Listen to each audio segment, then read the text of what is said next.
Parce que chaque semaine qui commence est un nouveau départ, j'avais envie de vous lire une histoire. Parce que chaque commencement est un peu angoissant, je vous propose le bijou, comme un bisou d'espoir. Il était une fois la photo de bijou. Si vous êtes comme moi, il a dû vous arriver de tomber en arrêt devant un magnifique bijou en vitrine, de dégainer votre portable, de prendre soigneusement en photo ce merveilleux joyau, pour vous apercevoir que l'image recueillie ne respectait pas les couleurs initiales, que l'objet était déformé et que rien ne transparaissait de l'émotion que vous aviez ressentie devant le bijou.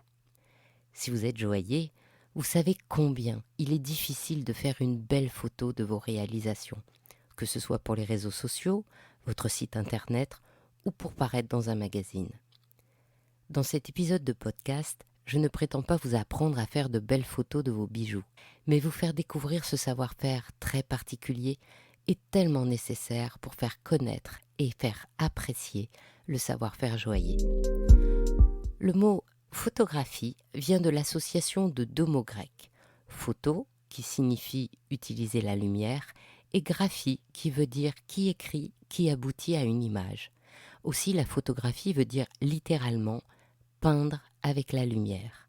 La photographie est issue de nombreuses innovations technologiques et techniques dans les domaines de l'optique, de la chimie, de la mécanique, de l'électricité, de l'électronique et puis de l'informatique. Elle émerge donc au XIXe siècle avec les révolutions industrielles. Plusieurs chercheurs et techniciens créent des avancées dans le domaine et c'est la somme de toutes ces innovations qui va aboutir à la photographie dont la date conventionnelle de l'invention est le 7 janvier 1839 par la présentation par Arago à l'Académie des sciences du daguerréotype 9. En 1861, Thomas Sutton réalise la première photographie couleur. En 1869, Louis Ducos de Heuron et Charles Cros présentent un procédé à l'origine de la trichromie. À ce moment, la photo reste un moyen de spécialiste. Et c'est en 1888, avec le lancement du Kodak par George Eastman, que ce premier appareil photo portatif ouvre la voie aux photographes amateurs. Quant à la photographie mobile, c'est-à-dire la photographie avec les smartphones, son engouement date du début des années 2010. Ces avancées techniques donnent l'impression que faire une photo est simple. Aussi, nous prenons plus d'1 milliard de photographies par an. Seulement, sont-elles de belles photos ? Là est toute la question à laquelle s'ajoutent les spécificités de ce que nous photographions. Dans le cas des bijoux, il y a plusieurs problématiques. Les premières sont intrinsèques. Un bijou est souvent petit et l'intérêt c'est de bien montrer les détails. Et tous ceux qui ont utilisé une fonction zoom savent bien que ça génère du flou. Ensuite, le métal est une surface réfléchissante, donc elle renvoie la lumière ou vous en train de la photographier. Enfin, les pierres sont difficiles à prendre en photo, d'autant plus qu'elles sont transparentes et le diamant est évidemment le plus difficile. Une autre problématique est la sorte de photo dont le joaillier a besoin selon l'utilisation qu'il va en faire. Globalement, il a besoin de 3 styles différents de visuels qui correspondent à 3 besoins d'illustration de ses bijoux. Il y a la photo du bijou sur fond blanc pour montrer l'objet en tant que tel, avec les détails. Il faut plusieurs visuels pour bien montrer le bijou de tous côtés. Il y a la photo du bijou porté qui donne à la fois la dimension de l'objet en situation et explicite la façon dont on le porte. Et enfin, il y a la photo en situation qui inscrit le bijou dans l'univers du joaillier.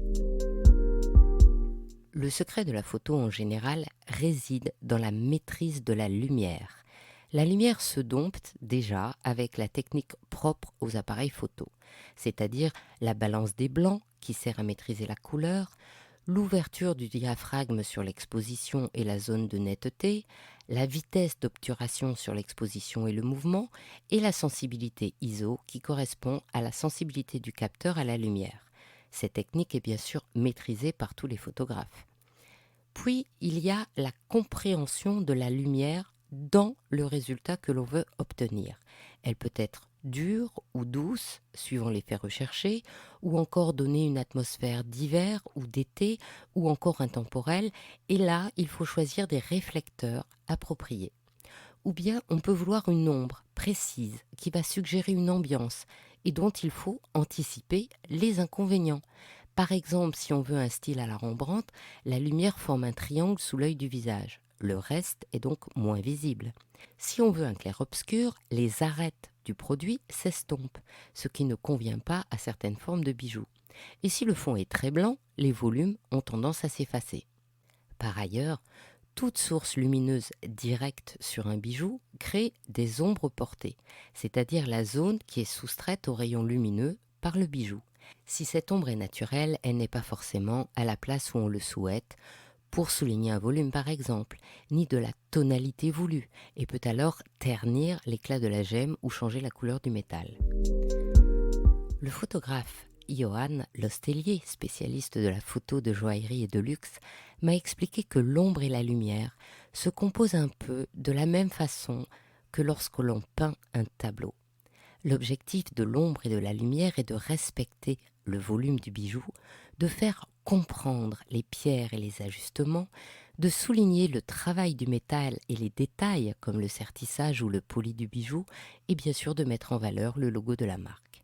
Ensuite, Johann travaille l'agencement de la composition de la photo. Car exactement comme pour un tableau, la photo se structure autour d'une ligne d'horizon, de points de fuite et de lignes de force. Cette architecture de l'image donne un mouvement au bijou, qui par ailleurs est fixe, et crée cette émotion que l'on ressent devant la photo.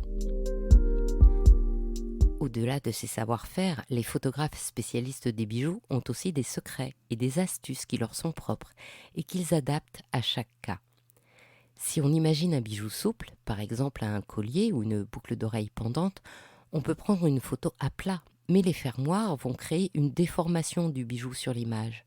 Le photographe va alors imaginer des façons de suspendre l'objet pour montrer toute la beauté du bijou et faire disparaître, en traitant ensuite la photo, les suspensions et le socle, puis réintroduire l'image dans un autre fond. C'est la post-production. On se doute bien que cette phase de traitement de l'image est alors aussi importante que la prise photographique et nécessite autant de savoir-faire. Pour le bijou porté, la photographie a encore d'autres secrets. La photographe Marie Erhardy, spécialiste de la photo de bijoux portés, m'a révélé le difficile équilibre à trouver entre le mannequin et le bijou. Tout d'abord, il faut un bon modèle, et ce n'est pas si simple, car le mannequin doit à la fois être beau et expressif. Sachant que le bijou porté est souvent sur une partie de la personne, je suis au début restée perplexe. Qu'est-ce qu'une main expressive, ou une oreille, ou un cou expressif ? Alors j'ai pris en photo ma main, celle de mes enfants, et puis j'ai regardé les photos de Marie et j'ai compris. Et franchement, je vous invite à faire de même, car vous verrez immédiatement ce que je n'arriverai pas aussi bien à expliquer avec des mots. Ensuite, il y a une sorte de notion de beauté internationale. Par exemple, les mains féminines qui portent des bijoux sont toutes longues et plutôt fines. Les mains masculines sont carrées avec des veines un peu apparentes et pas de poils. Et cela, quelle que soit la couleur de peau et le pays d'origine de la marque de bijoux. La raison de cette uniformité de la représentation du porté de bijoux est que l'expressivité du mannequin ne doit pas faire oublier le bijou. Par exemple, Marie dit « L'histoire de la main ne doit pas prendre la place de l'histoire du bijou ». Photographier la peau est compliqué de façon générale. Et bien entendu, les mannequins sont sélectionnés pour leur grain de peau et bien sûr on les maquille. Mais la lumière, la nécessaire proximité pour voir le bijou et les performances des appareils font que les détails que l'œil ne voit pas sont révélés par la photo. Or tout le deal est que le regard soit concentré sur le bijou et non attiré par un autre détail. Sauf si on le souhaite. En effet, une marque a besoin que ses bijoux soient mis en valeur sur son site internet, dans son lookbook, sur ses réseaux sociaux. Par contre, un magazine qui fait un sujet particulier peut demander des mains âgées ou des corps tatoués. Les images seront alors très fortes et belles bien sûr, mais l'intérêt sera réparti entre le corps et le bijou. Dans ce cas, les photographes travaillent souvent avec un directeur artistique. Son rôle est de comprendre l'identité du joaillier et de les transcrire dans un univers spécifique que les compétences techniques et artistiques des photographes traduiront en atmosphère dans leurs photos. Au-delà de comprendre le travail du photographe et de lui demander de, par exemple, calmer la définition ou de déboucher les ombres, le rôle du directeur artistique est d'aider et d'accompagner le joaillier à choisir un univers qui correspond à son identité. Par exemple, Johan Lostellier a fait pour la marque Morphée des prises de vue entièrement différentes.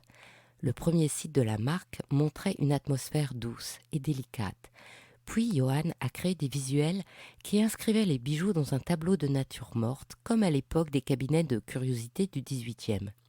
Et finalement, Morphée a choisi pour son nouveau site un univers poétique où le blanc domine et où les bijoux ressortent dans un univers poudré et nacré. Un photographe spécialiste des bijoux est aussi un artiste. Il peut créer pour le joaillier 1000 façons de valoriser les joyaux. Si le joaillier ne s'y connaît pas, le directeur artistique fait gagner du temps à tout le monde. Ainsi se termine cette histoire d'Il était une fois le bijou.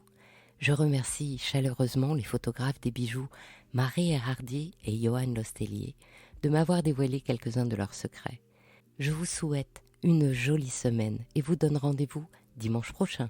Si cette histoire vous a plu, envoyez-moi plein de bisous sur les réseaux sociaux d'Il était une fois le bijou et encouragez-moi en mettant des étoiles sur Apple Podcast ou en vous abonnant au podcast sur votre plateforme d'écoute préférée et partagez le podcast pour envoyer plein de bisous tout autour de vous. À bientôt pour un prochain bijou, un nouveau bisou d'espoir.